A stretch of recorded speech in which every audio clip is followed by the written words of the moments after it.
ही safe महसूस नहीं करेंगे अब। नहीं छोटी, ऐसा नहीं है। असगर, मुझे तुमसे ये उम्मीद नहीं थी कि तुम बाहर लड़कियां छेड़ते हो। मुझे अब तुम्हारे साथ नहीं रहना है। अरे नहीं, या तुम्हारे घर में तो तुम्हारी बहनें भी खुद को सेफ महसूस नहीं करेंगी ना।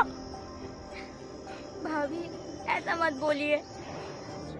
मेरा ऐसा कोई गलत इरादा नहीं था कि तुम्हारी बहनों को बुरा फील हो, इसलिए मैंने ये सब चीजें इनको पहले ही बता दी थी। तुम लोग अपने 2 पल के मजे के लिए किसी लड़की को छेड़ते हो, तुम्हें पता है उसके बाद उसके साथ क्या होता है? वो 2 महीने तक नहीं भूल पाती है कि उसको किसी ने बैड टच किया या फिर उसके साथ बुरा व्यवहार किया। वो अंदर ही अंदर घुटती है, और कई लड़कियां तो अपने माँ बाप को भी नहीं बता पाती है कि उनके दिल पे क्या गुजर रही है, और ऐसे ही कई सुसाइड के सामने आते हैं।